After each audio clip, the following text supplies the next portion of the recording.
Hey folks, my name is Aaron Halfaker. Today I'll be talking to you about collective meaning cascades, but strange ducks swim upstream, a case study that we did building article quality modules for the Dutch Wikipedia.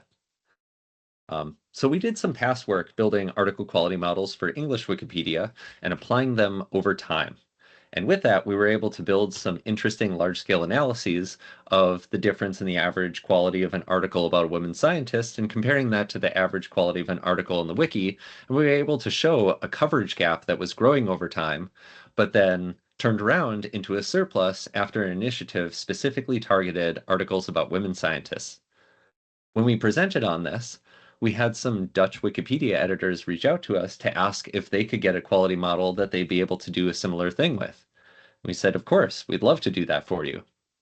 And so they introduced us to a special member of their community who does a lot of work going back and forth between developers who are building tools for their community and people who work on the content in their community that they commonly refer to as a tool coach.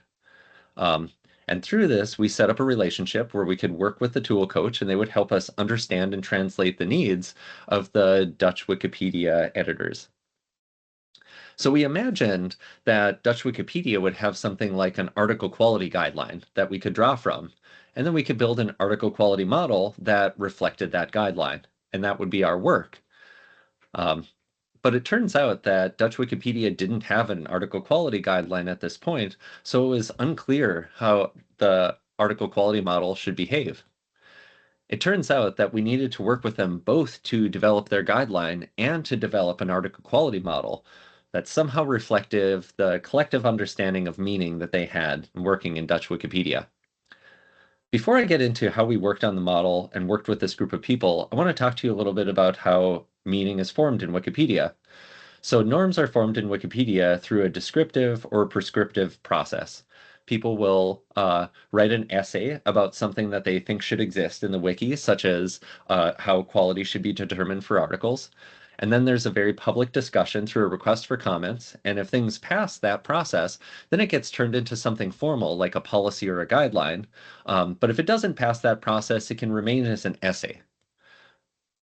So this represents a sort of formal and informal divide between the document genres that exist in Wikipedia.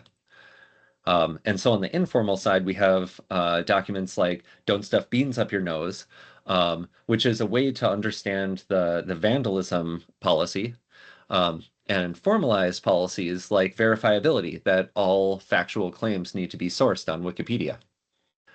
And so essentially the way that this works is that people discuss things together. There's sort of this nebulous, abstract collective meaning, which is what people can agree on.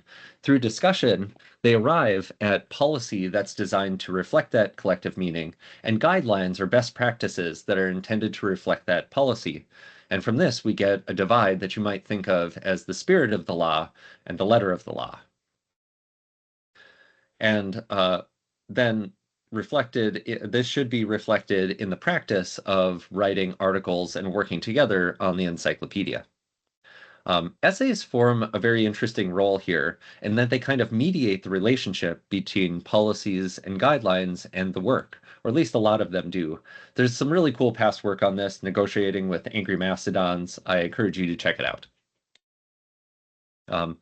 But just to give you an example, we might have a policy like the policy on vandalism in Wikipedia and the "Don't Stuff Beans in Your Nose" essay that explains to not give the vandals ideas. And so in this way, the essay helps somebody understand how to apply the vandalism policy in practice.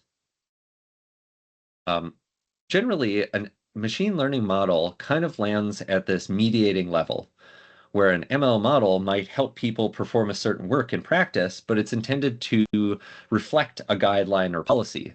And we would talk about how well the machine learning model reflects the guideline or policy as alignment or fitness. But in this case, as I was saying before, we didn't have a guideline. And so instead, we need to figure out how the ML model might reflect collective meaning and then support people in developing these guidelines and policies while we work on the model. So this is our case, negotiating what quality is while modeling it at the same time, and it afforded us some unique insights. Okay, so let's go back to this figure. So we're a machine learning dev team. We're working with our Wikipedia tool coach, which by the way is a co-author on the paper. And we're interacting with this Dutch Wikipedia community as we all think together about what should be in the article quality guideline and also what should be the behavior of the article quality model. So we had both dev-led and community-led processes. Us developers led audits and feedback sessions.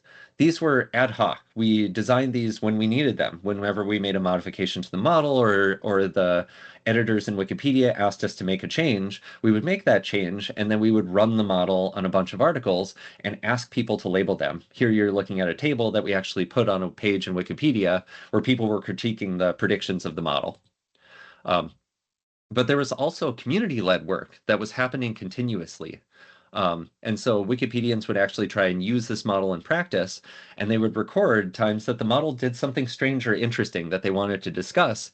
Our tool coach named this page Strange Ducks, which is an idiom in Dutch language for unusual things in the wild.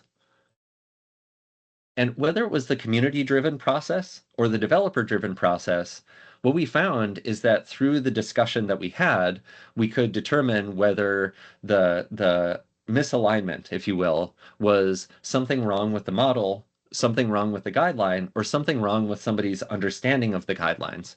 And this led to very high-value discussions no matter where we end up in this flowchart. So coming back to the top level of this, essentially we're looking at this cascade where meaning cascades from this sort of nebulous space that we have to negotiate through discussion to formal documents that fit within a genre ecology of policies and guidelines, and they're all shaped on the way down. We know from past work how the communities work on this through a meaning-making process. They perform discussions to figure out what their collective meaning is, to create and modify and update guidelines and policies. But by putting the AI model into this discussion, we found a unique opportunity to not just align the model with the behaviors of people as they're working in this production community, but also with the collective meaning that was taking place. We were more able to write the guideline because the AI model grounded us in how the work was actually being performed. And so I want to call you to one piece of past work.